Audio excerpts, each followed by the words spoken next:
अगर तुम्हें भी अपनी वॉइस को रिकॉर्ड करना है प्रोफेशनल तरीके से, वो भी बिना किसी एडिटिंग स्किल की मदद से, बिना किसी सॉफ्टवेयर की मदद से, अपने स्मार्टफोन से। देखो भाई, मेरी वीडियो में तुमको एडिटिंग के बारे में नहीं बताऊंगा, मैं वॉइस रिकॉर्ड के बारे में बताऊंगा कि कैसे बड़े बड़े जो यूट्यूबर्स होते हैं, जो बड़े बड़े प्रोफेशनल यूट्यूबर्स हैं, वो लोग कैसे अपनी वॉइस को रिकॉर्ड करते हैं, किस तरीके से वो अपना एनवायरनमेंट सेट करते हैं जिसमें वह रिकॉर्ड कर पाते हैं प्रोफेशनल तरीके से। और उनका जो समय होता है एडिटिंग में बहुत कम लगता है, क्योंकि भाई देखो, वॉइस को रिकॉर्ड करना अलग चीज हो गई और वॉइस को रिकॉर्ड करने के बाद उसको एडिट करना वो अलग चीज हो गई। तो मेरी वीडियो में मैं तुमको टोटल 3 स्ट्रेटजीज के बारे में बताऊंगा, जिसको पर्सनली मैं भी यूज करता हूँ और जो बड़े बड़े क्रिएटर्स हैं वो भी यूज करते हैं, और यूज करने के बाद उनका एडिटिंग में बहुत ज्यादा समय बच जाता है। तो वैसे तुम भी अपना समय बचाओ और वीडियो को शुरू करते हैं। मैं अभी कह रहा हूँ कि वीडियो में तुम्हें ट्यूटोरियल नहीं दूंगा, मैं तुम्हें 3 स्ट्रेटजीज के बारे में बताऊंगा जिनकी मदद से तुम एक प्रोफेशनल वॉइस को रिकॉर्ड कर सकते हो बिना एक भी पैसा खर्च किए अपने स्मार्टफोन की मदद से। तो चलो फिर वीडियो को शुरू करते हैं। Point number 1, warm up. अब इस पॉइंट को तुम वार्म अप कह लो, प्रैक्टिस कह लो या फिर रिहर्सल कह लो, ये बहुत जरूरी होता है। तुम जब भी अपनी वॉइस को रिकॉर्ड करने जाओ तो इस चीज को माइंड में रखो कि तुम जो भी चीज या फिर जो भी लाइन रिकॉर्ड करने जा रहे हो, कमरे को बंद कर लो। बंद करने के बाद कंटिन्यूसली 5 से 6 बार तुम उसको बोलो।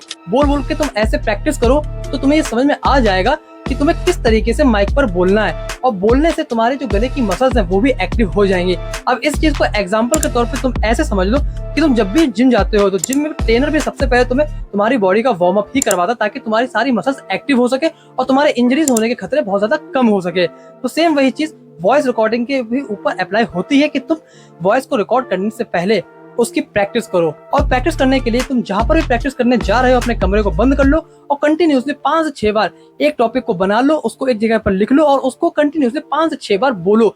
इससे तुम्हारी वॉइस और भी ज्यादा क्रिस्पी होगी, क्लियर होगी, और तुम्हारे जो गले की मसल्स हैं वो भी खुलेंगी और तुम्हारा कॉन्फिडेंस लेवल बहुत ऊपर तक जाएगा और तुम्हारी वॉइस को एक प्रोफेशनल लुक भी मिलेगा। Point number 2, timing. देखो भाई, प्रोफेशनल तरीके से वॉइस को रिकॉर्ड करने के लिए टाइमिंग बहुत ज्यादा मैटर करती है। किस टाइम पर तुम्हारी आवाज कैसी निकलती है। अब तुम इस चीज को ऐसे समझो, दिन भर तुम काम कर रहे हो, दोपहर में अगर तुम अपनी वॉइस को रिकॉर्ड करोगे ना तो तुम्हारी वॉइस में वो मजा नहीं आएगा।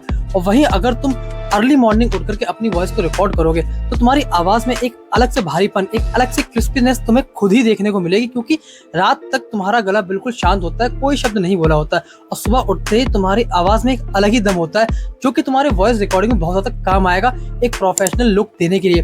तो मैं तुम्हें यही प्रेफर करूंगा कि हो सके तो अर्ली मॉर्निंग उठ करके तुम अपनी वॉइस को रिकॉर्ड करो। इससे तुम्हारा नॉइस कैंसिलेशन की प्रॉब्लम भी सॉल्व हो जाएगी, क्योंकि सुबह सुबह इतनी चैंपो वगैरह नहीं होती है, इतने नॉइस कैंसिलेशन की प्रॉब्लम नहीं आएगी। अगर दोपहर में या शाम में करते हो तो नॉइस कैंसिलेशन की भी बहुत ज्यादा दिक्कत आती है। हाँ, तो प्रोफेशनल तरीके से वॉइस को रिकॉर्ड करने के लिए टाइमिंग भी बहुत ज्यादा मैटर करती है। अर्ली मॉर्निंग तुम जब उठोगे तो तुम्हें खुद ही ऐसा एहसास होगा कि तुम्हारी आवाज जो है वो नॉर्मल आवाज से थोड़ी अलग होगी, थोड़ी भारीपन आएगा तुम्हारी आवाज में, क्योंकि ना ही तो तुम्हारे पास कोई स्ट्रेस होगा उस समय उठते ही, और ना ही तुमने किसी से ज्यादा बात करी होगी। तुम्हारा जो गला है वो भी स्ट्रेस मोड में होगा।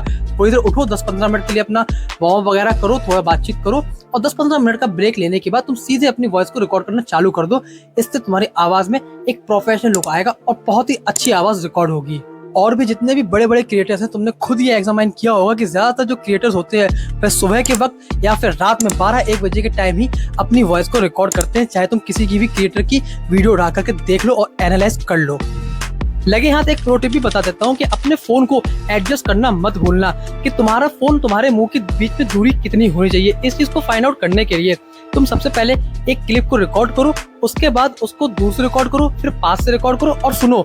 उसके बाद तुम फाइनलाइज कर पाओगे कि तुम्हारा जो फोन का एंगल है वो कहाँ पर तुमको सेट करना चाहिए, कितनी दूरी से तुमको अपनी वॉइस को रिकॉर्ड करना चाहिए। अब बात आती है हमारी आखिरी स्ट्रेटेजी की, जो कि है पॉइंट नंबर 3। और भाई साहब, ये वाला पॉइंट बहुत ज्यादा इंपॉर्टेंट है। अगर ये पॉइंट तुमने मिस कर दिया या फिर इस पॉइंट में कोई भी गड़बड़ी कर दी ना, तो तुमने जितने भी पॉइंट मेरे सुने हैं वो सारे तुम्हारे बर्बाद हो जाएंगे और तुम्हारा सारा का सारा टाइम एडिटिंग में ही चला जाएगा। वॉइस को रिकॉर्ड करना, उसके बाद एडिट करना, और जो टाइम मैं तुम्हारा बचाना चाहता हूँ वो नहीं बच पाएगा। तो पॉइंट नंबर 3 है, remove echo from your room. हाँ भाई, ये बहुत इंपॉर्टेंट पॉइंट है। तुम जहां पर भी अपनी वॉइस को रिकॉर्ड कर रहे हो, बस इतना याद रखना कि वहां पर तुम्हारी जो आवाज है वो गूंजनी नहीं चाहिए, वहां पर एको बिल्कुल भी नहीं होना चाहिए। अगर एको आ गई तो भाई तुम्हारा सारा टाइम वॉइस को एडिटिंग करने में ही निकल जाएगा। जो टाइम मैं बचाना चाहता हूँ वो नहीं बच पाएगा। और एको को निकालने के लिए तुम सिर्फ इतना सा कर सकते हो, जिस भी जगह पर तुम अपनी वॉइस को रिकॉर्ड कर रहे हो वो जगह या फिर वो कमरा ज्यादा खाली नहीं होना चाहिए, क्योंकि कमरा ज्यादा खाली होगा तो तुम्हारी आवाज गूंजेगी ही गूंजेगी, और आवाज अगर गूंज गई तो भाई तुम्हारी वॉइस में प्रोफेशनल लुक नहीं आएगा। हाँ, तो मैं तुम्हें ये 3 स्ट्रेटजीज बता दी हैं, तीनों पॉइंट बता दिए हैं। इसी तरीके से तुम एक प्रोफेशनल तरीके से अपनी वॉइस को रिकॉर्ड कर सकते हो, और जो बड़े-बड़े क्रिएटर्स भी रिकॉर्ड करते हैं वो भी इसी तरीके से करते हैं।